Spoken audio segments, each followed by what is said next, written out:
ओम सहना भवतु सहनौ भुनक्तु सह वीर्यं करवावहै तेजस्विनावधीतमस्तु मा विद्विषावहै।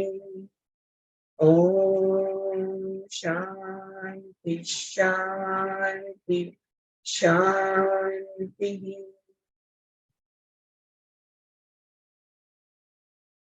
So we were talking about the mind, last when we stopped, and there were some beautiful explanations that were given about sorrow enriches life as joy also does, but suffering causes degeneration. Suffering is psychological and sorrow is interaction. ये सब lines है ना, it's they are like underline करके बस इस पे चिंतन मनन होना चाहिए बिल्कुल. Suddenly somebody dies, उसके example there, defies all your efforts to put death, which is a part of somewhere in the corners. You see sorrow, sorrow gives an edge or sharpness. तो ये मन का होता है ना, दुख कहाँ पे महसूस होता है, मन में महसूस होता है. तो बात ये बनती है कि अगर कोई दुखद चीज होती है, घटना होती है, तो उसमें से कुछ ना कुछ तो हम सीखते हैं. उसका परिणाम रूपी हम कुछ ना कुछ सीखते हैं. लेकिन वो दुख को पकड़ के रखना, उसके साथ राग अटैचमेंट रखना, तो वो हम बार बार वो दुख को रीलिव करते रहते हैं, री एक्सपीरियंस करते रहते हैं, जिससे हमें सफरिंग होता है या तकलीफ होती है. आगे का पढ़ते हैं. सो द माइंड यद एनेन च अनुस्मरति, the mind tries to remember. तो मन का ये एक गुण धर्म है कि मन याद करने की कोशिश करता है.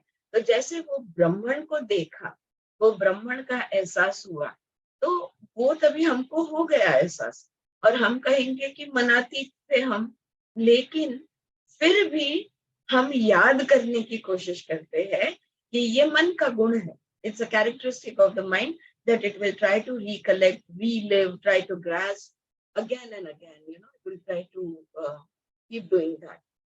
So yad enena cha anusmarati, the mind tries to remember, to recollect, to relive that revelation, and therefore kya ho raha?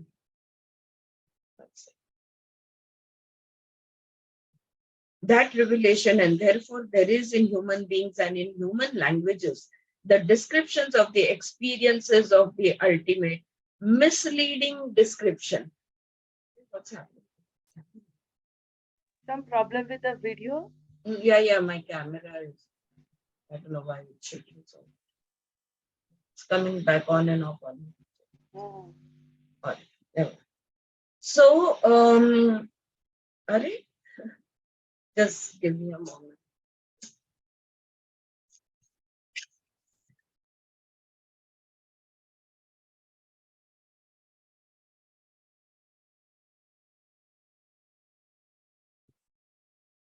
No, I hope it doesn't flicker. So that's the thing, that human mind tries to recall that experience. फिर जिनको भी ये अनुभव होता है ना, वो अनुभव शब्दों में समझाने की कोशिश करते हैं. They try to describe the experience of the ultimate, misleading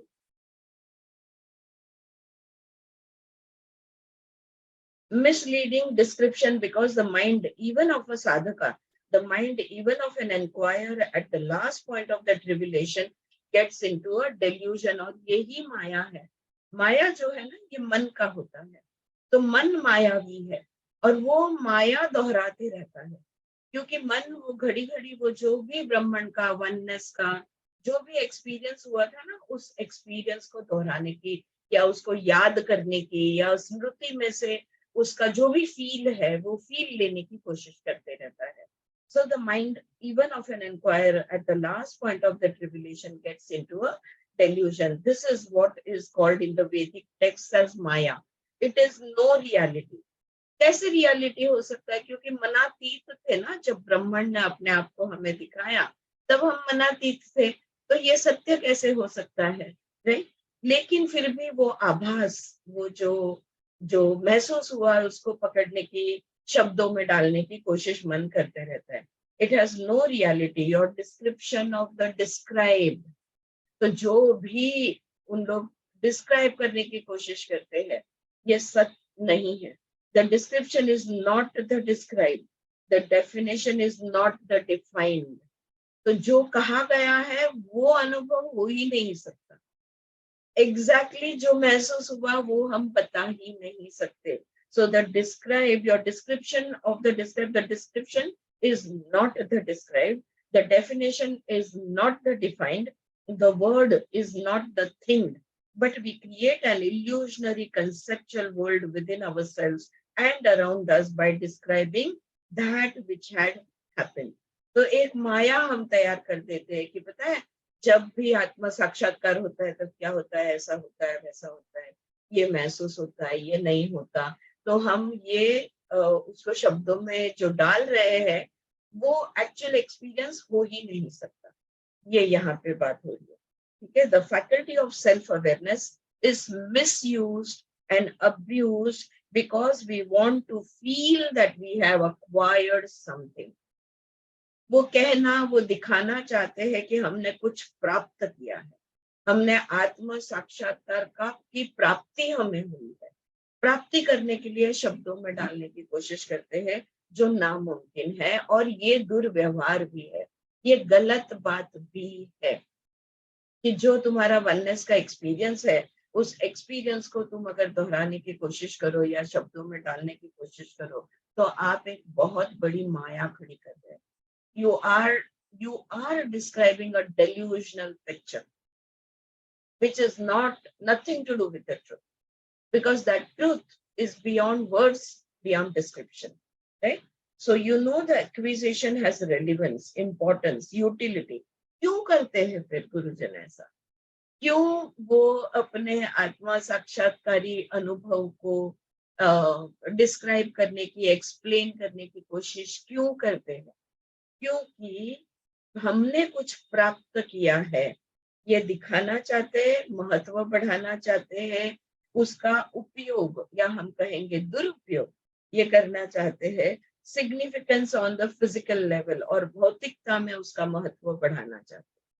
इसलिए वो करते हैं. क्योंकि मैं कह दूं अगर मुझे आत्मा का साक्षात्कार हुआ है तो 4 जन 10 में से 4 जन तो बोलेंगे वाओ रियली कैसा था, हमें भी बताओ क्या होता है, right? So then I get 4 followers, and generally unfortunately the at least I don't know, you know, the current they all want followers. The followers will bring their belongings along with them, so there is always an ulterior motive. But to experience the presence of the Brahman is not something that you want to grasp. That is not something that you want to hold. And by describing what they are trying to do is they are trying to hold. All right. You acquire money, you acquire prestige, you acquire objects, necessary food, clothing, shelter, you acquire verbal knowledge, which is called as education. Then you can establish yourself as a guru, and then you can start running your own courses. And then you can, there is a plus and advantage, disadvantage to all of it. पूरा नहीं मिला चलो कुछ तो मिला, ये भी होता है. Their acquisition, the acquisitive movement has a relevance. You are the subject and there are objects. You have sensual experience, you have sexual experiences, you have emotional experiences, and so on. Transcendental, occult, but thus far and no further. लेकिन तुम बस इतना तक ही describe कर सकते हो, उसके पूर्णत्व में तुम किसी को भी पूर्णत्व दिखा नहीं सकते. When it comes to the unmanifest, non-differential, non-individuated source of life, the substance of life, that cannot be experiences, that cannot be verbalization, नेति नेति नेति. ब्रह्मन का अनुभव जो है, आत्मा का साक्षात्कार जो है, इसके बारे में अगर कोई डिस्क्राइब करता है तो वो कहेंगे ये नहीं, ऐसा नहीं, वैसा नहीं, नहीं नहीं, ऐसा नहीं, नहीं नहीं नहीं, नेति नेति नेति. All right. So यन मनस न मनुते ये नहुर मनो मतम तदेव ब्रह्मत्वं विधि न idam yadi dam upasate. So na idam, that which is cultivated, that which is objectified is not Brahman. ब्राह्मण कोई ऑब्जेक्ट नहीं है, ब्राह्मण कोई ध्येय नहीं है, ब्राह्मण को हम मतलब कल्टीवेट नहीं कर सकते कि ओ चलो इसको खत पानी डालते हैं तो धीरे धीरे ये बड़ा हो जाए. अरे यत् श्रोतेन न श्रोणेति यन श्रोतमिदं श्रुतं तदेव ब्रह्मत्वं विद्धि न इदं यदि मुपासते. You would recollect these mantras we have gone into in the second part of the Upanishad. It cannot be heard, it cannot be seen, it cannot be breathed, it cannot be thought. Right? Yat pranena na pranati yena pranaha praniyati तदेव ब्रह्मत्वं विधिना इदं यदि ममुपसते. So the adhyatmam, one second, friends. Zapata. Hi.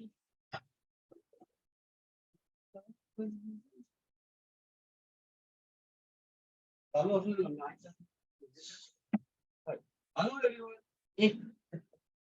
Video.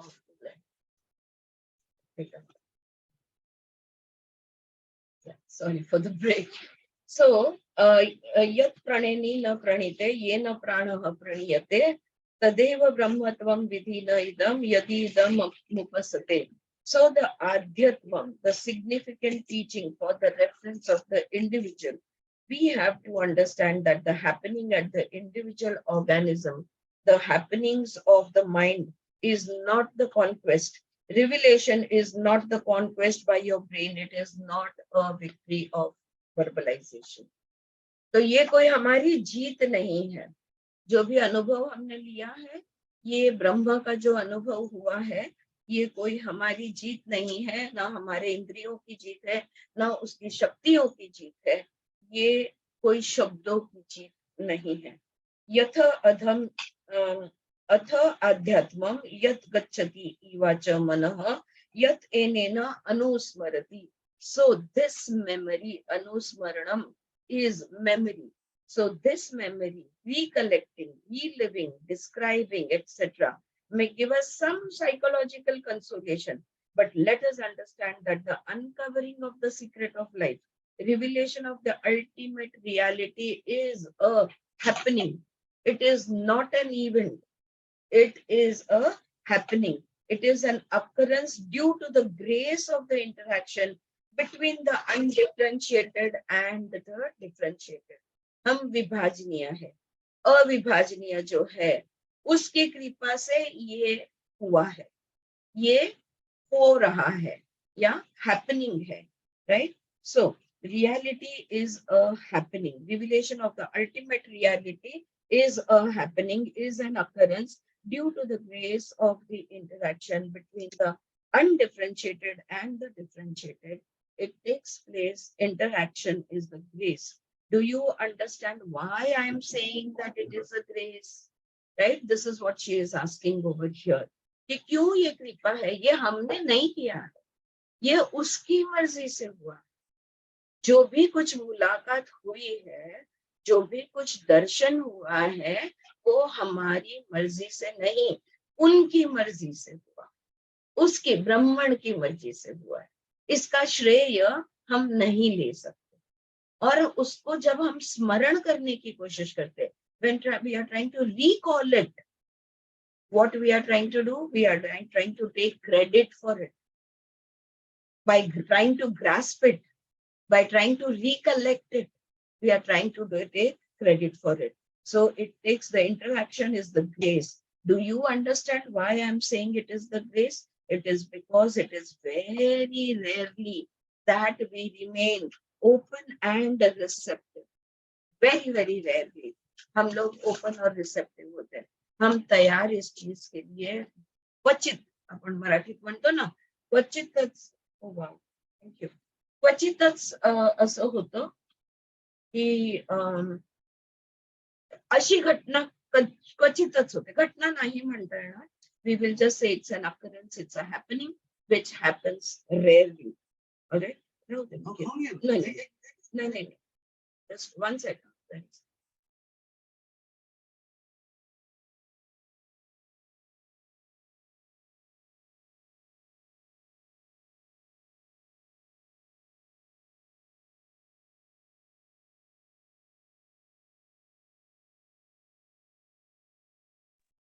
Yeah.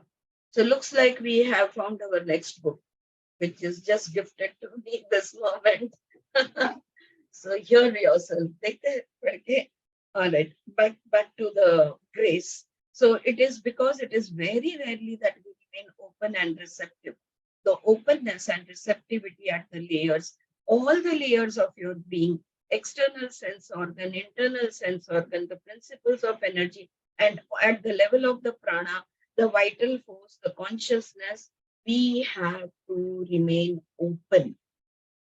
हमने स्वीकार की स्थिति में रहना है. हमने यानी किसने? हमारे इंद्रियों ने, आंखों ने, कानों ने, वाचा ने, हमारे प्राणों ने स्वीकार स्थिति में रहना है. हमारे इंद्रियों की ऊर्जाओं ने भी स्वीकार स्थिति में रहना है. और हमारी जो सजगता है, जो कॉन्शियसनेस है, इसने भी कंटिन्यूसली स्वीकार स्थिति में रहना है. जब हम सदैव स्वीकार में रहेंगे, एक क्षण ऐसा आएगा जब हम कंप्लीट समर्पण में होंगे, कंप्लीटली रिलैक्स्ड होंगे और ब्रह्मण खुद को हमें दिखा दे. ये हम नहीं कर रहे. जब हम पूरी तरह से ओपन रिसेप्टिव रहते हैं, तब ये अपने आप होता है, खुद से होगा. हम इच्छा नहीं कर सकते इसकी. हम इसकी चाह, इसकी होप कि ऐसा हो जाए, ये हम नहीं कर सकते. It will happen on its own. So consciousness to remain open. The consciousness is conditioned, therefore openness and receptivity hardly sustains. लेकिन हमारी चित्त भूमि कैसी है? हमारी चित्त भूमि कंडीशनड है, चौकट में बैठी है, इसमें गतिविधियां चलती रहती है, ये हमेशा ही बिजी होती है. कुछ ना कुछ हम, ऐसा कभी नहीं होता कि हम कुछ नहीं सोच रहे हैं, ऐसा नहीं होता हम कुछ नहीं कर रहे हैं, ऐसा नहीं होता कि हमें कोई न कहीं जाना है न कहीं आना. सो consciousness is condition and therefore तो ये जो रिसेप्टिविटी है, ये जो खुलापन है, इसको हम पकड़ कर नहीं रख सकते. ये सस्टेन नहीं होता सदैव के लिए. हाँ, 1 घंटा जब हम मेडिटेशन में बैठते हैं तभी शायद हम रिसेप्टिव रहेंगे, या दिन में और 1 घंटा जब हमें याद आता है कि नहीं, हमने कंप्लीटली रिलैक्स्ड और समर्पण में रहना है, तो जब वो याद आता है और वो स्थिति लाने की कोशिश करते हैं, तो शायद थोड़ा और समय रहेंगे.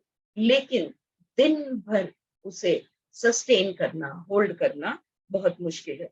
Consciousness is conditioned by knowledge. अब दूसरा एक प्रॉब्लम इधर ये है, एक तो वो कंडीशन है, और वो कंडीशनिंग किसकी है? ज्ञान की. तो ज्ञान एक्चुअली हमें सीमित करता है, देखा जाए तो जैसे ज्ञान हम प्राप्त करते जाएंगे, उस ज्ञान को घोल के पी लेना है और छोड़ देना. You get it? All the knowledge, we have to imbibe it through our understanding. We have to absorb it in each and every cell of our brain, so that we will not try to hold it. Get the point? Yeah, it's very difficult to grasp this. थोड़ा कोशिश करो. ये ज्ञान जो है, ये conditioning जो हमारी कॉन्शियसनेस की कंडीशनिंग है, वो कंडीशनिंग है नॉलेज. और नॉलेज जो है ना, ये हमें समर्पण में नहीं जाना, क्योंकि नॉलेज प्राप्ति है और हमें गर्व तो है कि हम इतना कुछ जानते हैं. Yeah, that pride is always there and very difficult to remove that pride. Consciousness is conditioned by knowledge. It is conditioned by past experiences. ओ मैं जानती हूँ, मुझे अनुभव हुआ है. So ज्ञान अनुभव में से आता है. Okay, past experiences, our own and those of the human race. अच्छा, अब सारे अनुभव क्या मुझे अकेली को आए हैं? क्या आपको सारे अनुभव आते हैं? और आप सारे जो भी बोध सीखते हैं, वो सिर्फ स्वानुभव यानी खुद के अनुभव से सीखते हो क्या? लेसन्स दैट आर लर्न नहीं, दूसरे के अनुभव से भी सीखते हैं ना। और जब किसी के बारे में कुछ किसी से मुख से किसी के बातें सुनते हैं तो फिर हाँ यार ये नहीं करना चाहिए या ये करना चाहिए, जो भी है। So knowledge also comes from, now this we are talking about this life, but think कि पूरे मनुष्य प्रजाति का ज्ञान हमारे सबकॉन्शियस में है, अनेक जन्मों का ज्ञान है, यानी एवोल्यूशनरी हिस्ट्री पूरी हमारी सबकॉन्शियस में बैठी हुई है। ज्ञान का बोझा कितना अधिक है ये आप you can just feel that this knowledge is so heavy, so much human race का knowledge, right? So you have the feel I know, हर क्षण हाँ मुझे मालूम,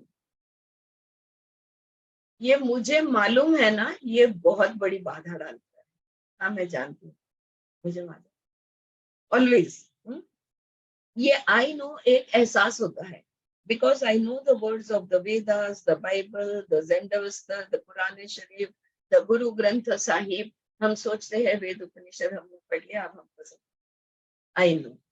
हाँ हम आई नो पे आके टिक जाते हैं, आई नो पे आके अटक जाते हैं।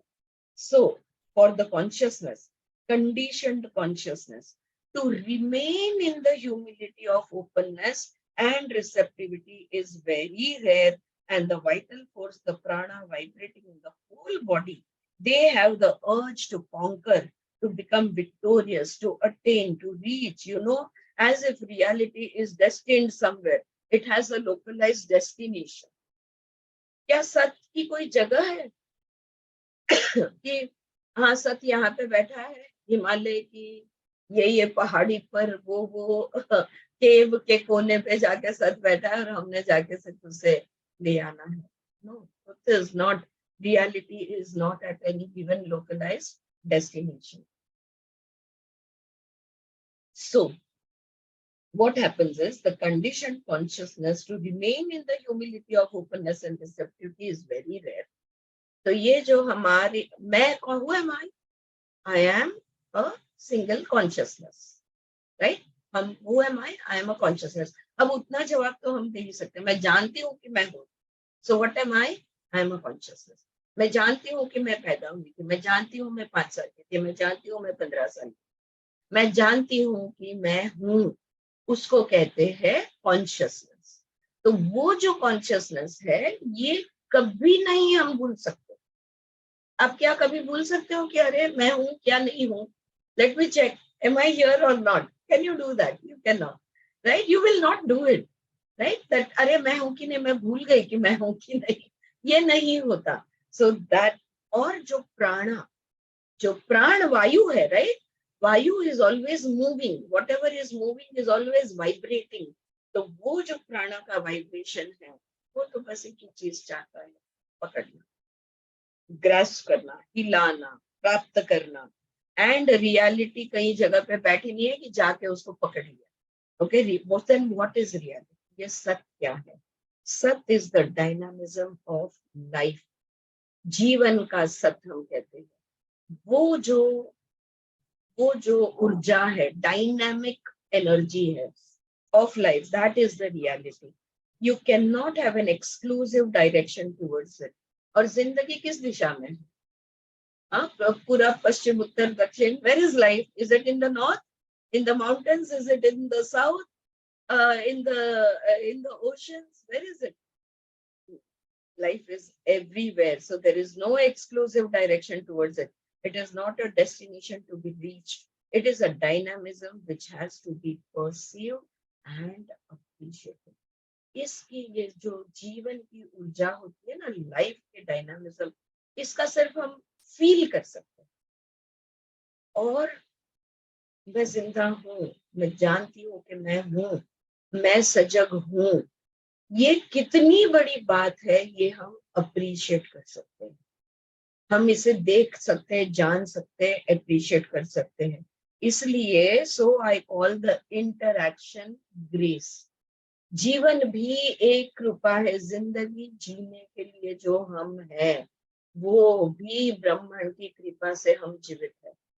वो ब्राह्मण आत्मन बोलेगा कि भाई बस हो गया, निकलो बाहर, तो कुछ भी नहीं है, there is no life, right? We will just move away from life. The cosmic energies are functioning, operating, but unless there is that holistic openness and receptivity, the interaction does not take place.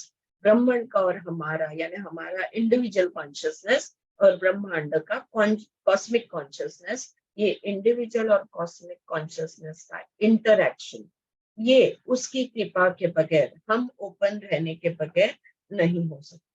So through the interaction, through and by the grace of that interaction, the revelation occurs. तो उसकी कृपा से उस जो भी interaction होता है, उससे हमें आत्म का साक्षात्कार होता है. तो आगे ये यहाँ कह रहे, तस्य एष आदेश यथा विद्युतः विद्यु विद्युतः व्यद्युतद न्यामी विंशन् iti. So we have learned very important points this morning. Now the teacher has given the answer about why it cannot be taught. Second chapter में, first chapter में पूछा था ना स्टूडेंट ने अपने टीचर से कि आपके टीचर ने आपको कैसे सिखाया, हा? और ये क्यों सिखा नहीं सकते? इसलिए नहीं सिखा सकते क्योंकि इसको शब्दों में नहीं डाल सकते. ये एहसास करने की चीज है और उसकी कृपा होए बगैर वो हो नहीं सकता. तो क्या सिखाओगे? There is nothing to teach because it's not something that you are going to do. It is something that is going to happen by the grace. So there is nothing to teach. न विद्मो न विजम निमो यथ एतादनुष्यात इति शुश्रुम पूर्वेभ्याम ये न स्याद व्याचक्षीर. The teacher has given the reply at the end of the first part. You can refer to it when you go back to your countries. That from those from whom we have learned have told us that it cannot be taught as a method, as a technique, as a formula. It can be illustrated. It can be instructed through analogies. उदाहरण से हम बता सकते हैं. हम ये कह सकते हैं कि ये नहीं है, ये नहीं है, ये नहीं. हम कह सकते हैं कि ब्रह्मन या आत्म साक्षात्कार जो है, ये आंखों के माध्यम से, कानों के माध्यम से, या प्राणों के माध्यम से, या बुद्धि के माध्यम से ये नहीं हो सकता. इतना हम जरूर कह सकते हैं. लेकिन इसको सिखाने की, इसको बताने की कोई टेक्निक, कोई मेथड, कोई फॉर्मूला नहीं है. But directly it cannot be taught as it cannot be objectified. मैं आपको देख रही हूँ, मैंने ब्राह्मण को देखा, मैं अलग, ब्राह्मण अलग, ये अद्वैत है ही नहीं. अरे द्वैत है ही नहीं, तो क्या सिखाएंगे, right? So the Brahman, the Atman, the truth cannot be objectified, it cannot be verbalized. And I think this much verbalization of the non-verbalizable is enough for the day. Right? Finally, Vimla ji Singh बस बहुत हो गया. अभी जिस चीज की बातें नहीं कर सकते, जिस चीज को शब्दों में नहीं डाल सकते, उसके बारे में हम कितनी बातें कर रहे हैं, राइट? तो बस हो गया आपके लिए. Right? So here ends the 9th chapter. So now we move on to the 10th chapter. नहीं, मला किसी को कुछ कहना है? Would you like to say something, ask something? Is it clear what has happened so far? Yeah. Some of you, if you can put your videos on, that would be wonderful. Swati, बोल. छान समजलं काही असं. हाँ, clear आहे ना? हाँ. सो ब्रह्मांडचं जे साक्षात्कार आहे, इसके बाद एकदम क्लियर. ऑलराइट, आगे बढ़े. So now we move on to chapter 10, which she has titled as Samadhi is to be lived and not acquired. समाधि की अवस्था कोई प्राप्त करने की चीज नहीं है. समाधि हर क्षण जीना है, हर क्षण में समाधि है. ये नहीं कि मैंने 2 घंटे रोज मेडिटेशन किया या मैंने 22 घंटे रोज मेडिटेशन किया तो मैं समाधि में चली जाऊंगी. कहीं नहीं जा सकते. Yeah, you will be very much over here. It will be very much over here. So samadhi is to be lived and not acquired. That's the title given over here. So now Vedanta, consummation of knowledge. तो ये दुनिया में जितना भी ज्ञान है, ये सारे ज्ञानों का सार, ये सारे ज्ञानों का अंत, you can say, is Vedanta. Everything stops over here. इससे सूक्ष्म, इससे अधिक सूक्ष्म या इससे आगे कुछ नहीं. Vedanta, that is. Yesterday, the mantra that we were studying together had dealt with the occurrence of revelation of the divinity or Brahman, and now how the mind, which was the most proximate principle to the divinity in that occurrence, dwells upon the memory of that occurrence. So last सूत्र जो हमने देखा कि सबसे नजदीक कौन था? इंद्र गए थे ना. सबसे नजदीक कौन गए थे? उस यक्ष के नजदीक इंद्र गए, राइट. और इंद्र के बाद कोई नहीं गया. सो इंद्र यानी हमारा मन, जो इंद्रियों का राजा. ये मन इतना निकट गया था उस जो भी था उसके निकट, राइट. लेकिन तो वो निकट गया, उसको झलक मिली, जैसे कि बादल में बिजली चमकती और अचानक सब क्लियरली दिख जाता है, वैसे एक झलक उसे मिली. लेकिन हो गया वो वहां. बाद में ये मन उसको याद करने की, उसको स्मरने की कोशिश करता है, उसकी मेमोरी को याद, repeatedly remembers it, and because of the repeated memory और verbal projection of the occurrence and the futile effort to relive the occurrence of the revelation, feels that it is the mind itself that has acquired the revelation. तो क्या होता है जब वो मन घड़ी घड़ी जो हुआ उसको याद करने की, उसको फिर से जानने की, फिर से देखने की, फिर से एहसास करने की जो कोशिश करते रहता है ना, इसके वजह से क्या होता है, उसको लगने लगता है कि ये मेरा है, ये मैंने किया है, ये मेरा अनुभव है.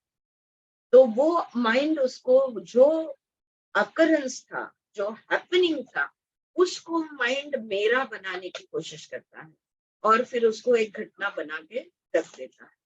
वही सबसे बड़ी माया है. The mind wants to convert the occurrence into an experience. It was a happening. It was something generated due to the interaction between the meditative state of conditioned consciousness and the Brahman. मूढ़ क्षिप्त विक्षिप्त एकाग्र निरुद्ध. जब हमारा चित्त बिल्कुल एकाग्रता में था, तब अचानक से वो निरुद्ध हो गया. अब निरुद्ध होके वो वापस आया और वो ट्राई कर रहा है कि भाई वो चीज को याद करने की, उसको पकड़ने की वो कोशिश कर रहा है. लेकिन वो था, क्या हुआ था, तो जो चित्त जो एकाग्र था वो सिर्फ ब्रह्मण के निकट जाकर वापस आया है, निरुद्ध होकर वापस आया. This we have to understand. So it was an interaction between the meditative state of conditioned consciousness, meditative state of conditioned consciousness, तो एकाग्र चित्त ये लेवल का, एंड द ब्रह्मण, और ब्रह्मण के बीच में ये जो हुआ वो हुआ. यद तद गच्छति वाचा मनः Annen अनुस्मरति अभिक्षम संकल्पः. That was the mantra we had studied yesterday. I wonder if you remember that the Upanishads, the Aranyakas, are called as Vedanta. Among the various parts of the Veda, हमने starting में, I think first lecture में मैंने आपको बताया था कि ये जो वेद है ना, इसके 4 भाग होते हैं, ब्रह्मणा, संहिता, अरण्यक, निरुक्तम. फिर और भी होते हैं पार्ट्स, व्याकरणम, गणति, ज्योतिष, एक्सेट्रा एक्सेट्रा. ये सब मिला के बनता है अरण्यक. तो इसमें का द अरण्यकस, ये सब मिला के बनता है वेद. लेकिन इसमें का जो अरण्यक है, the Upanishads, which are the revelation of the ultimate truth. तो जो सेक्शन अरण्यक है ना, उसमें अंतिम सत्य, वो सत्य को बताने की कोशिश है, through the dialogue between the teacher and the student, and therefore they are called as Vedanta. Veda is knowledge, verbal knowledge, and Anta is ending. The Upanishad deals with the ending of knowledge and knowing. तो जब ये अंत कहते हैं ना, ending of knowledge कहते हैं, यानी ज्ञान खत्म हो गया, ऐसा मतलब नहीं होता है, या वेद खत्म हो गया ऐसा मतलब नहीं होता है। मतलब ये होता है कि वेदों का सार, एसेंस, तो जो सेंट्रल था वो हमारे हाथ में उन्होंने दे दिया है। Alright, the Upanishads deal with the ending of knowledge and knowing. Let us for a second look at the word ending. ये जो अंत है ना, इस शब्द को जरा देखते हैं। It is not discontinuity. चलो अच्छा है, विमला जी यहाँ पे हमें अंत समझाने की कोशिश करें। ओके, सो बिकॉज बहुत मिसअंडरस्टैंडिंग होती है, ये वेदांत यानी वेदों का अंत ऐसा ये लोग कहते हैं, और यहाँ पे सब गड़बड़ होती है। So let us for a second look at the word ending. It is not discontinuity. Ending यानी कट जाना, छोड़ देना, रुक जाना, ये मतलब नहीं होता। इट इज कंज्यूमेशन, हो गया, पूर्ण हो गया, ये मतलब उसका बनता है। Knowledge if it is genuine, if it does not consist of the empty shells of words but the feel of the meaning indicated by those words, then the consummation of the knowledge and the process of knowing culminates into the occurrence of revelation of the secret, revelation of the mysterious divinity, the Brahman, the indwelling reality. Friends, are you guys with me? Yeah, that is, ये काफी it's pretty abstract. So yeah, here what she is saying is कि खाली देखो, ये वेद वेद छोड़ दो, अब कोई भी ज्ञान को ले लो, कोई भी नॉलेज, वो शायद कोई छोटा मोटा घटना भी होने दो, किसी भी चीज का आप नॉलेज ले लो, क्या बोला, कौन से शब्द यूज किए गए, वो एग्जैक्टली क्या बोले थे, वो शब्द हमें, वाक्य हमें याद है कि नहीं है, ये नहीं मायने रखता। अगर वो शब्द तुमने ठीक से सुने हैं तो उसका जो अर्थ है, गुढ़ार्थ जिसे हम कहते हैं, उसका जो अर्थ है ना, ये अर्थ हमें अच्छी तरह समझ जाए। हम कई बार देखो कोई बहुत कुछ बोलते रहते हैं, बोलते हैं हम उनको, हाँ समझ गई मैं, आ गया ध्यान में, ऐसा कहते हैं ना हम, कि तुम मत इतने शब्द बोलो, तुम क्या कहना चाहते हो ये मुझे, मेरी समझ में आ गया। So that understanding has to be there. All right. So the mantra we studied yesterday factually shares with us the consummation of the knowledge and knowing. तो वो जो लास्ट का मंत्र हमने जो पढ़ा ना, तो सारा ज्ञान यहाँ पे कंप्लीट हो गया, कंज्यूमेट हो गया, बोला तो कंप्लीट हो गया, एक रूप हो गया। हाँ, अब कोई शंका, कोई सवाल मन में नहीं बचा। The conditioned consciousness, the mind should feel fulfilled that its knowing has culminated into proximity and the feel of the infinite, the eternal, the unnameable, the immeasurable Brahman. तो वो जो भी कुछ होता है, इसके बारे में मन में कौन सी भावना होनी चाहिए? हमको क्या कहा कि मन अनुस्मृति, मन स्मरण करने की कोशिश करता है, ये नहीं करना। इसके बदले इतने निकट हम उस सत्य के इतने निकट तक पहुंच सके, इसकी एक तृप्तता, फुलफिल्ड, बस आई एम डन, मैं पूरी तरह तृप्त हूँ, अब जिंदगी में और कुछ नहीं, या जिंदगी से कुछ नहीं। अब मैं वो, मुझे वो स्पर्श, मैं उस ब्रह्मांड के किनार को छू चुकी हूँ, ये मन में होना चाहिए। दैट द नॉलेज, अब और क्या ज्ञान लेना है, और क्या पढ़ना है, और क्या पढ़ाना है, right? So that fulfilment, that is the only emotion which is expected out of that interaction. Are you getting it? इसलिए सत का जब चित्त को अनुभव होता है तो एक आनंद की स्थिति बनती है, सत चित आनंद, फुल स्टॉप, हो गया होगा। Nothing more. There is nothing to explain. There is nothing to describe. There is nothing to put into words. There is nothing to remember or try to do any of it. No, it's done. It's over. Huh? So, but generally what happens with most of the people, yani those fortunate ones whose lives whose lives the extraordinary occurrence of happening of the revelation takes place, वो लोग जो है ना जिनको ये अनुभव हो चुका है, वो उनके साथ क्या होता है, the mind tries to own it as its experience. उनके साथ ये होता है कि ये मेरा अनुभव आ गया वहां पे मन और अनुभव, ये करने की कोशिश करता है. It's achievement not as the consummation or fulfillment, but as its own achievement acquisition. तो सच्चित आनंद ने सच्चित प्राप्ति बन जाता है इनका. तो वो आनंद, वो सेटिस्फैक्शन, वो फुलफिलमेंट में रहने की बदले वो उसको यूज करने की कोशिश शुरू हो जाती है कि अगर मैं यहाँ तक आया हूँ तो I am the expert. Okay, and now you want to get everything on that basis. Understanding can never be converted into an experience.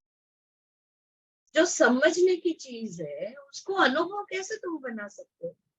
How can an understanding convert into an experience? It is just not possible. Revelation and the energy of awareness left behind as the trace of that occurrence cannot be converted into experience, acquisition, achievement.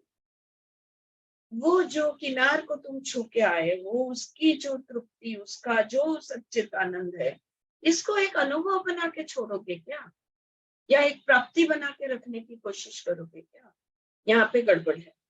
Feeling apprehensive that the pupils might be inclined to convert the revelation, the occurrence, the happening, the event into a memory of acquisition of achievement, the teacher proceeds in sharing the secret in the mantra that we are going to study today.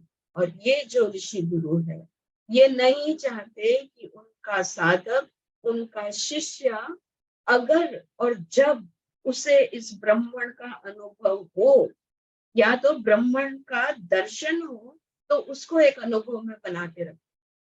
वो नहीं चाहते कि उनके जो शिष्य है, ये जो स्टूडेंट्स है, वो ब्रह्मण को किसी प्राप्ति की चीज बना रहा है.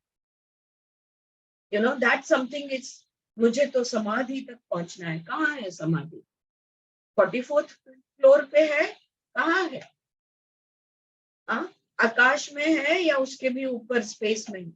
कहाँ है समाधि? कहाँ पहुंचना है?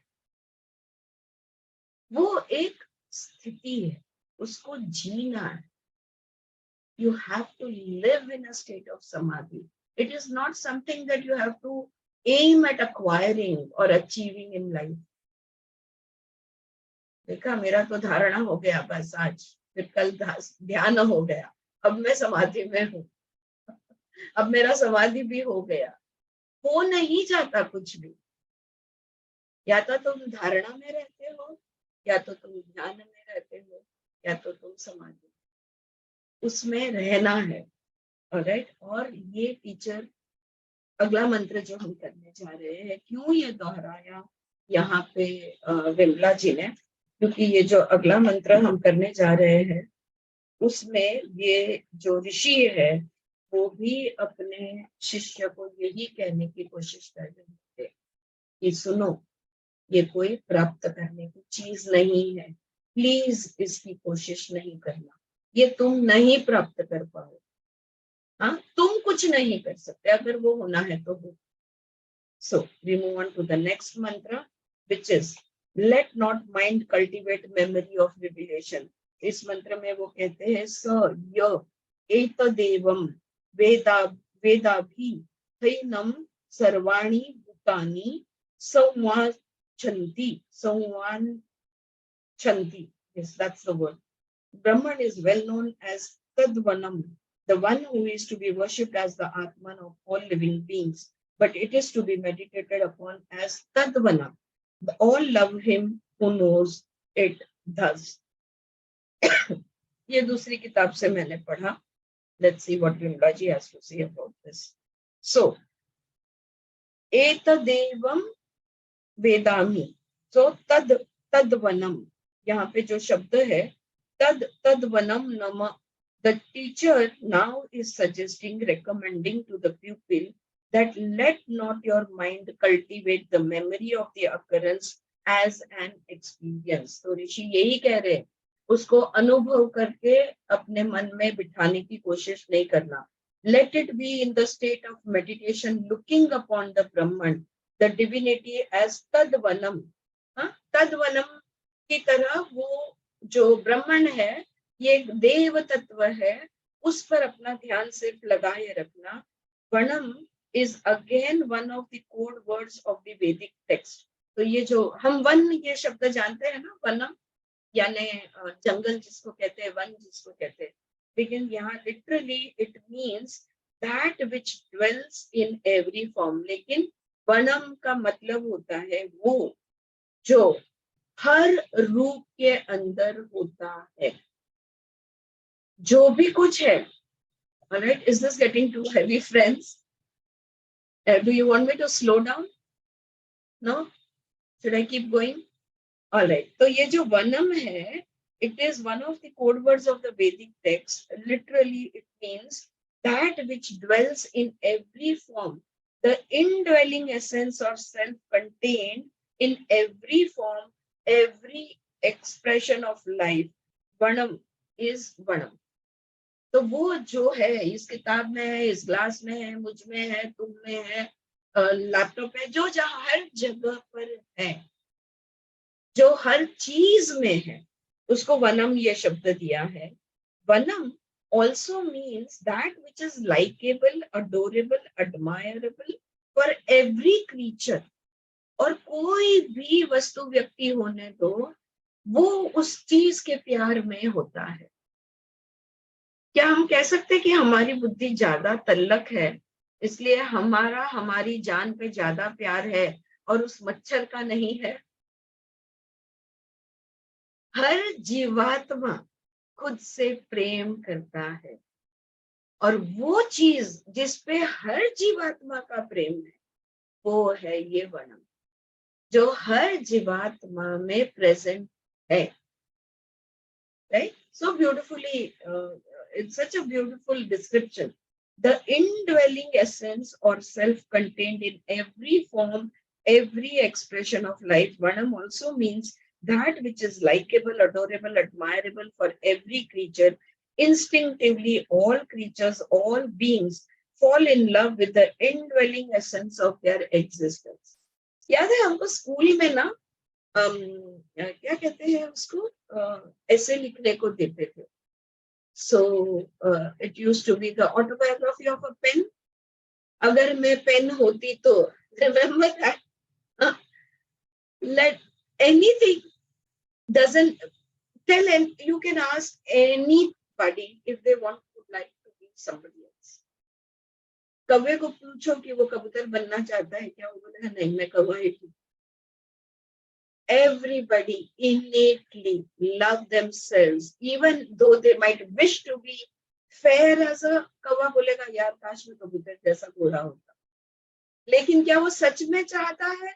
अगर उसको बोले अच्छा चलो तुम कबूतर बन जाओगे, तो बोलेगा नहीं नहीं मैं कौवा ही हूँ। Any of us, if we are asked to become somebody else, none of us will say yes to it। हम हंसी मजाक करेंगे और इमेजिन करेंगे और उसको सोचने की कोशिश करेंगे, लेकिन आखिर में बोलेंगे नहीं मैं जो हूँ। Right? So this is the indwelling essence of their existence. So instead of remembering the happening as your achievement or acquisition, remember the extraordinary reality that the Brahman, the secret truth, dwells everywhere in every being। तो स्मरण शक्ति में उस अनुभव, उसको एक अनुभव बनाने के बदले ये जानो, ये समझो, वो जो ब्रह्मण है ना, जिसकी तुम्हें झलक मिली, वो हर एक सजीव निर्जीव वस्तु में है। वो सर्वव्यापी है, वो सर्वज्ञ है। It is everywhere, it is literally everywhere, हर एक चीज में है। उस चीज को याद करो, उस चीज में रहो। ये नहीं कि मुझे वननेस का अनुभव हुआ था, मुझे ऐसा लगा, मुझे वैसा लगा, मुझे लगा जैसे कि सब कुछ एक है, मेरे और उसके बीच में कोई फर्क नहीं है। वो स्मृति है, और स्मृति का मन का खेल है। मत करो वो कह रहे हैं। उसके बदले ये सोचो, वो जो जिसका अनुभव, अनुभव भी नहीं बोल सकते, जो मैंने जाना है, वो मैं ये भी जाना है, वो हर एक चीज में है। वननेस का मतलब क्या हुआ? वही तो हुआ। हाँ, हर एक में वही था, मेरे में भी था, इसलिए तो फर्क नहीं महसूस हो रहा था कि मेरे और किसी भी वस्तु, व्यक्ति, जगह में फर्क नहीं था। कोई पेड़ मुझसे अलग नहीं था, कोई प्राणी मुझसे अलग नहीं था। वननेस का मतलब क्या होता है? यही कि जो मुझ में है वो हर जगह पे है। ओके, सो तद तद्वणम नम, the Brahman, the divinity is the indwelling existence of life. और इसका क्या मतलब हुआ? जिंदगी ही ब्रह्मण है। हम सब है, कोई अपना अस्तित्व को नहीं है ऐसा नहीं कह पाएगा। हम सब है, तो ब्रह्मण हर जगह पे है। Isn't that true? Right? Every form you may call it, animate, inanimate, sajiv, nirjiv, because of the limitations of your sense organs. You may call it matter, energy, human, non-human species, the mineral, the vegetable kingdom, etc. You may give many names to those expressions of life, but the existential essence, the Brahman, the divinity, is the same in every expression, in every form. कोई भी कण ले लो, मिट्टी का कण निर्जीव कहेंगे हम। क्यों निर्जीव कहेंगे? क्योंकि हमारे इंद्रियों की क्षमता कम है, उसके अंदर का जीवन हम देख नहीं पा रहे, इसलिए हम निर्जीव कहते हैं। हम कहते हैं प्राणियों को नहीं मारना, और we should be non violent, अहिंसा का पालन हमने करना है, और जाके दो चार झाड़ तोड़कर आ जाते हैं। क्यों? उसमें जान नहीं थी क्या? ऑलराइट, उसमें भी तो जान। You do what you have to do, but don't be under an illusion that I am a non-violent person. None of us can say that we are non-violent. हम अहिंसक है, ऐसा कोई भी इस दुनिया में बोल नहीं सकता। अब जो बोलने वाला है उसको प्राण शक्ति पे जीना पड़ेगा, खाना नहीं खा सकता। कुछ भी अगर उसको खाना है तो वो सजीव ही खाएगा। क्यों हम पुराना अन्न नहीं खाते? क्योंकि वो निर्जीव हो गया है, उसमें की ऊर्जा खत्म हो गई है, तामसिक हो गया है, dead है food, right? So what we do, we try to eat fresh. Why? Because it is alive. There is still life in it. None of us can ever make that statement. मैं तो योगी हूँ, मैं अहिंसक हूँ, नहीं हो। हाँ? कोई साधु संत कोई भी ये बात नहीं बोल सकता। All right.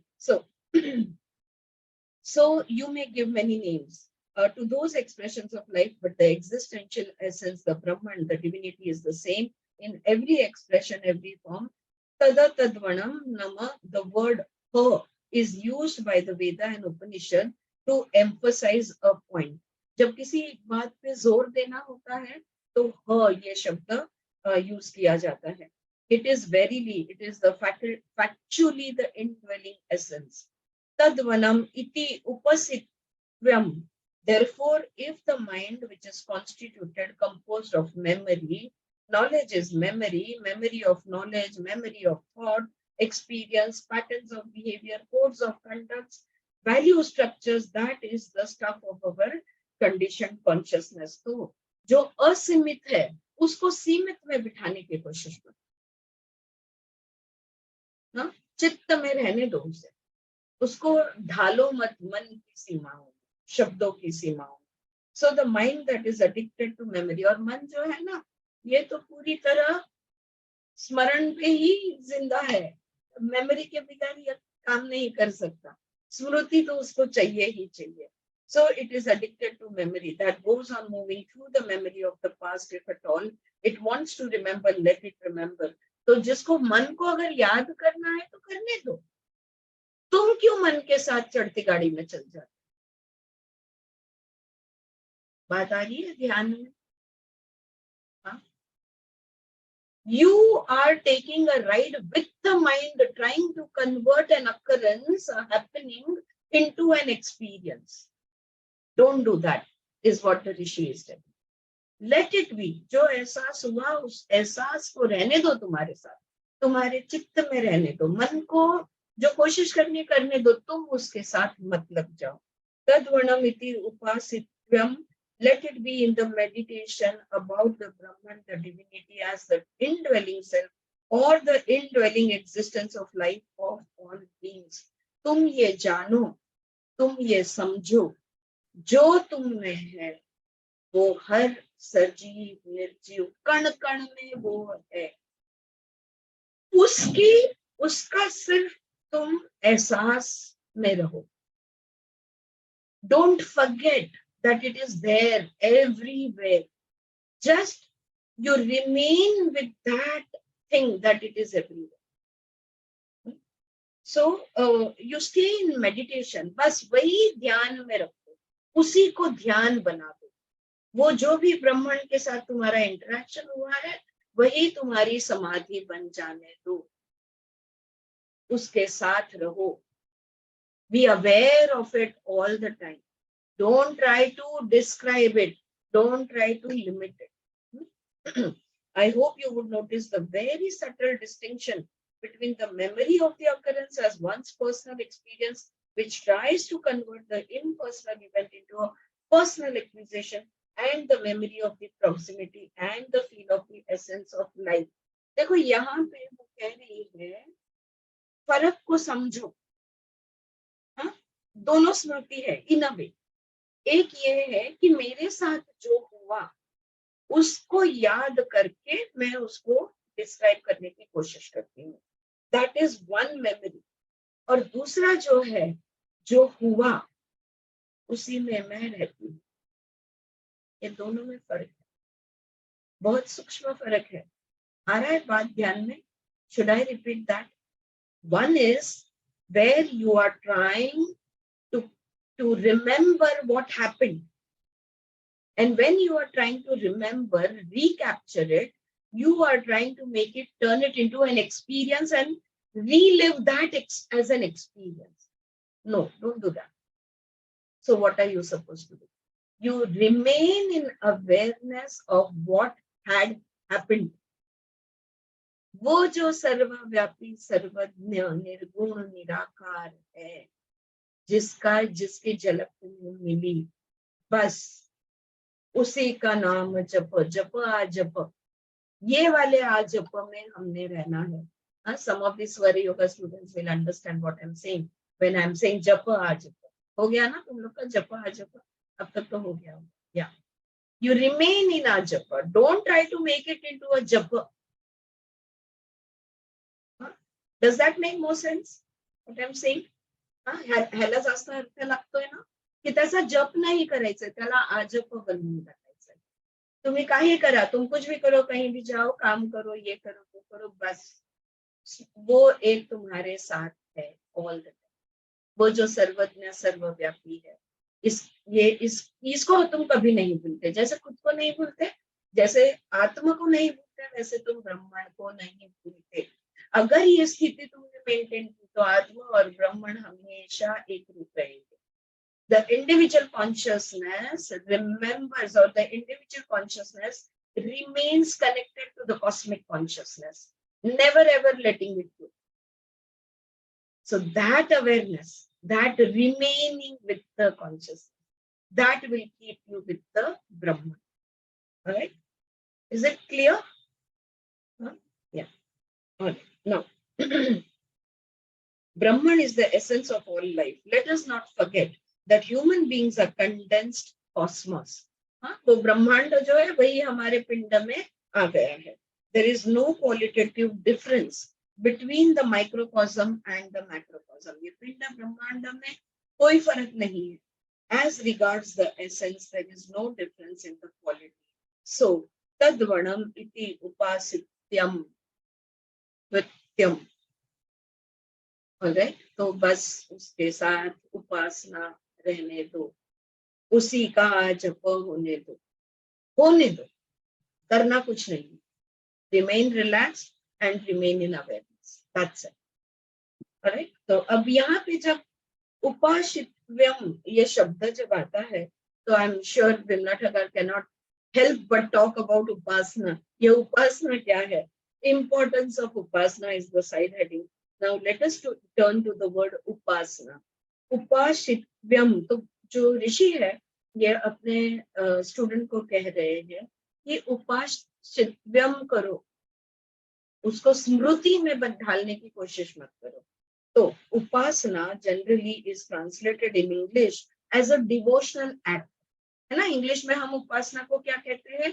पूजा करना. वैसे उपासना करना कोई तो भी दैवी पूजा करना, right. Literally looking to the roots from which the word is organized or formulated, उप का मतलब होता है is near. उप का क्या मतलब होता है? निकट, नजदीक. उप, the word is indicative of proximity, नजदीक होना. उपासना, अस, अस यानी असणे, to be. Upa is near, asa is to be. The root asa from which the word asti, तो और to be पे से ये शब्द अस्ति आता है या अस्मि आता है या अहम आता है या अस्मि यानी आई एम, तद अस्ति इट एग्जिस्ट, होना, अस्तित्व में होना. Alright. So, asa means to be upasana, to be in the proximity of. उससे दूर मत जाओ, उसके पास ही रहो. उप asa, to be near, to be in proximity of. Alright. So, you can be in the proximity of the ultimate truth. तो जो सत तुमने जाना है, जो सत तुमने देखा है, इसके साथ रहो. Through the channel of your emotional being. अब भावनिक भावनाओं के माध्यम से भी हम इसके पास रह सकते हैं. That is how bhakti yoga comes into existence as a branch of yoga. तो जो भक्ति योग करते हैं ना, उपासना कर रहे हैं, यानी क्या, हम लोग क्या सोचते हैं? उपासना कर रहे हैं या पोथी पढ़ रहे हैं या उपवास कर रहे हैं, ऐसा सब मतलब हम उसका निकालते. उपासना कर रहे हैं का मतलब है बस अभी वो फॉर एग्जाम्पल विठ्ठल की उपासना कर रहे हैं, हाँ, या साई बाबा की उपासना हो रही है, यानी वो हर क्षण हर दम साई बाबा या क्या कहा मैंने, विठ्ठल उसके साथ है. कायिक, वाचिक, मानसिक, भावनिक हर स्तर पे वो अभी सिर्फ विठ्ठल के साथ है. इसका मतलब होता है उपासना करना. हाँ? और हम लोग उपासना को कितने मतलब दे दिए है ना, so many acts, right. That is how bhakti yoga comes into existence as a branch of yoga. Emotions exclusively focused upon the description, the symbol of the reality. You can be, मैंने मतलब ये जो भक्ति योग वाले हैं ना, फॉर एग्जाम्पल कृष्णा की उपासना या राम की उपासना, तो राम के रूप में सत्य जो है, ट्रुथ जो है, इसको राम का रूप दे दिया. और वो हर क्षण, लाइक आई सेड, कायिक, वाचिक, मानसिक, भावनिक, in every aspect they are with Rama and nothing else, or they are with Sai Baba, or they are, that means they are in upasana. हाँ, ये नहीं कि मैंने आज 108 जप करने का तय किया था, 108 जप कर लिया, अब मेरी उपासना हो. अब मैं कुछ भी बोल सकती हूँ, क्रिटिसाइज कर सकती हूँ, कंप्लेन कर सकती हूँ, आदत से मजबूर जिंदगी को कंटिन्यू कर सकती हूँ. इसको उपासना नहीं. Get it? ऑलराइट, बोल. हाँ जी, बोलो चारू जी.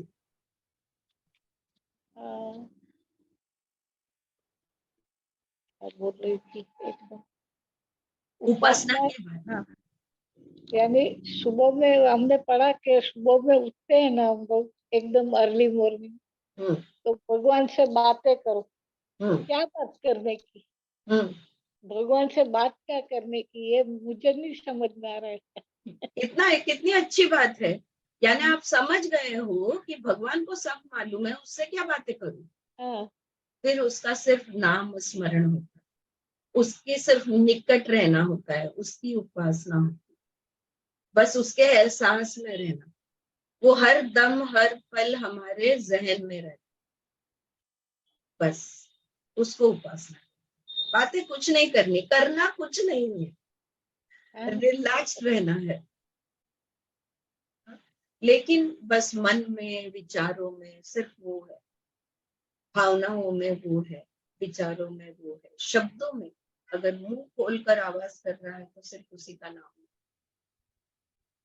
आपल्याला समाधीचे, हमको संप्रज्ञात समाधी का विचार,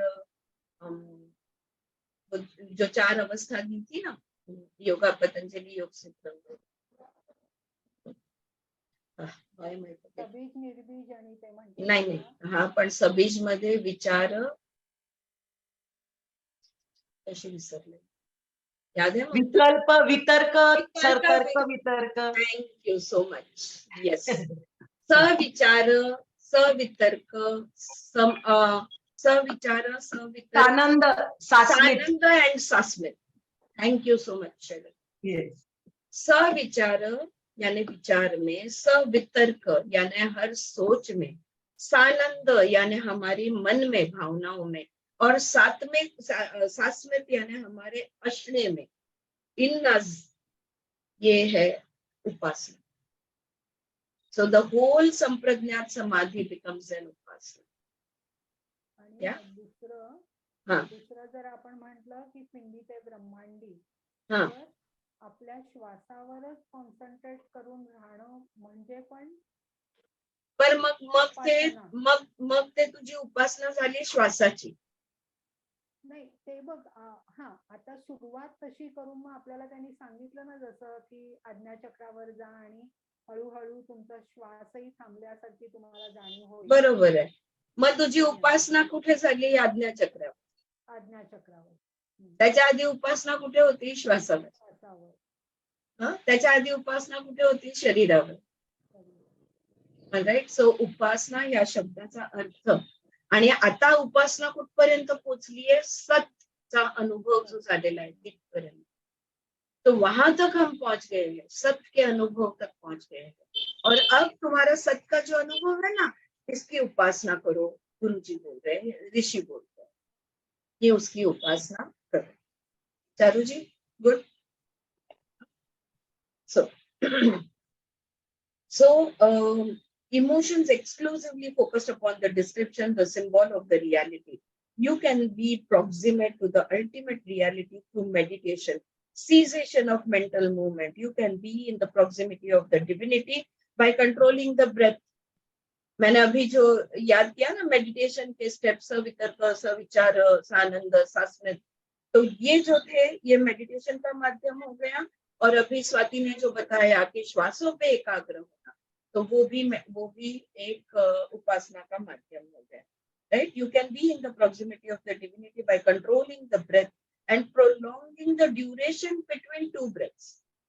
आता स्वाती तू प्राण म्हटलं इकडे की श्वासावर लक्ष केंद्रित करणं, पण श्वासा घेण्या आणि सोडण्यावर नाही, तर 2 श्वासाच्या मधल्या कुंभकावर प्रच्छर्दन विदारणाभ्याम भव प्राणस्य, यानी आफ्टर एक्सेलेशन और ऑल्सो आफ्टर इनहेलेशन, जो पॉज आता है ना उसमें. चारू जी मैं म्यूट करूं आपको? Thank you. यस, हॉर्न्स का आवाज आ रहा है. So you can be the proximity of the divinity by controlling the breath and prolonging the duration between 2 breaths, prolonging the duration between 2 thoughts. तो राम राम राम राम राम राम मैं जप रही हूँ. राम, पॉज, राम. फोकस किधर है? वो पॉज में है. Always focus on the pause and not on the movement. Right? Each branch of yoga has its own strategy for being in the proximity. कोई भी योग, भक्ति योग, ज्ञान योग, कर्म योग, अब जो भी योग ले लो, अपनी अपनी पद्धति है. ब्रह्मांड के निकट रहने की अपनी अपनी उपासना की पद्धति है. So there are, each has its own psychophysical proximity. Why is it necessary? क्यों? दिस उपासना, ये उपासना करने की जरूरत क्या है? हो गया ना आत्म साक्षात्कार, एक तुमने उसको अनुभव बना के तुम रख सकते हो. क्यों उसकी उपासना करनी है? If the Brahman, the divinity, is the indwelling essence of life, if it is the substance, the source of life, why should upasana or meditation be necessary at all? हम समझ गए जिंदगी का सार ही ये ब्राह्मण है, जो मुझ में है वो सब में है, समझ गए, और उपासना करने की क्या जरूरत है? I hope you will ask this question of yourselves and contemplate upon it. जरूर चिंतन मनन कीजिए इस सवाल पे कि जब ब्रह्मण का एहसास, ब्रह्मण का अस्तित्व हम जान चुके हैं कि वो सर्वव्यापी है, सर्वज्ञ है, निर्गुण निराकार है, हम जानते हैं कण कण में वो है, अब मैंने क्यों उसके ऊपर, जिंदगी यानी ब्रह्मण है, इतना बार गए, पता नहीं कितने 15-20 दिन में बोला है, again and again and again, तो आ गई बात समझ में। अब उपासना करने क्यों कह रहे हो? जरूर अपने आप से ये सवाल कीजिए और इस पे चिंतन मनन कीजिए।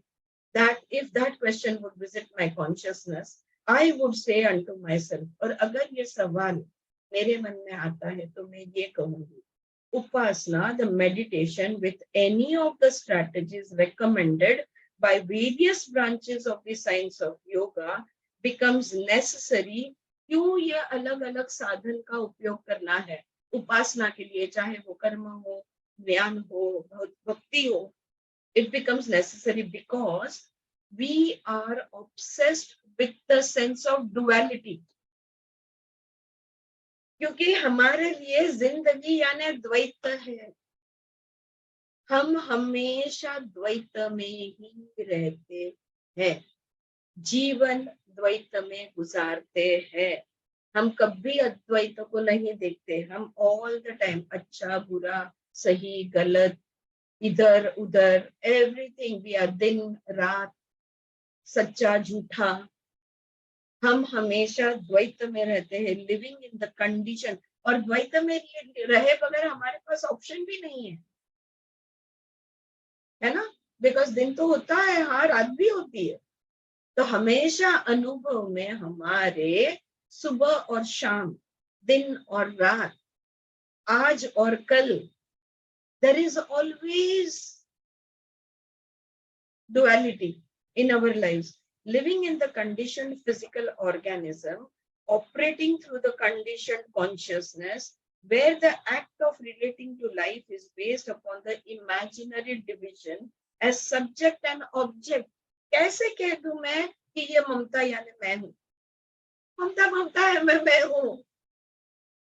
क्या मैं कह सकती हूँ कि ये ग्लास मैं हूँ, ये ग्लास अलग नहीं, मैं अलग नहीं, ये पानी अलग है, ये पहाड़ यानी मैं हूँ, ये समुंदर यानी मैं हूँ? कैसे कह? मेरा जो सत्य है ये तो द्वैत ही है ना, right? So based on the imaginary division as subject and object, unless you imagine that there are two entities, the act of relationship or relating has no propriety. It is not at all necessary. It has no relevance. So living in the conditioned, limited world, physically, biologically, psychologically, operating or functioning through various limitations and conditionings, we are conscious of the duality, the subject and the object। हर क्षण हर पल हम subject और object में ही रहते हैं। ये तुम हो, ये मैं हूं, मैं ये कभी नहीं हो सकता कि तुम और मैं एक हो, मैं चाहूं तो भी नहीं कर सकते, है ना? I would like for us to merge. You can't merge because you are limited by a body। तुम्हारा शरीर अलग है, मेरा शरीर अलग है, ये दोनों शरीर एक जोड़कर एक नहीं बन सकते। ये हमारा, that is the limitation conditioning in which we are living। तो हमारी जो सीमाएं हैं, हमारी जो सीमितता है, the limitedness of the body, the limitedness of the mind, my emotions are limited, my intelligence is limited, my knowledge is limited। Hello, I don't know everything। अभी किसी ने पोस्ट डाला था ना, know that you don't know everything, you may know some things but you don't know everything। If I knew everything I would get merged, But emerging is not possible because we are limited by the borders of our body. हाँ, मैं तो सब ब्राह्मण है, मैं चाहूं वैसे हाथ हिलाऊं, अगर तुम्हारा मुंह बीच में आ जाता है तो मैं क्या करूं? ऐसा हम नहीं कह सकते, हाँ, बिकॉज एक शरीर की सीमाएं, और इसलिए because we are living in, we are conscious of the duality, the subject and the object, we have to remain in meditation of the Brahma. फिर हमें ये कहना होगा, okay, I know that I'm limited by the body, I know that I'm limited by my mind, but I will not forget where I come from. I come from the unlimited. Simit jo hai, I am manifest. Where do I come from? From the unmanifest. ये याद रखना है, इसलिए उपासना ब्राह्मण की करनी है, और इसलिए कोई भी योग मार्ग आप ले लो, वो उपासना जरूर करने को कहे। क्यों? क्योंकि हम लिमिटेशन में रह के अनलिमिटेड का ध्यान रखना हमें जरूरी है। क्लियर? करेक्ट? यहाँ पे उनका ये सब्जेक्ट ऑब्जेक्ट में रहते हुए, द्वैत में रहते हुए अद्वैत पे नजर रखनी है, इसलिए उपासना करनी है। तो यहाँ पे ये पैराग्राफ खत्म होता है आगे, लेकिन she still topic is not over, playing the various roles while living. तो आगे और यहाँ पे तो पता नहीं है, but I think it's almost time up, so we will read this tomorrow. Playing various roles while living. So we will continue with this tomorrow. Yes. Thank you so much. I will just put the recorder off here. Thank you. See you tomorrow.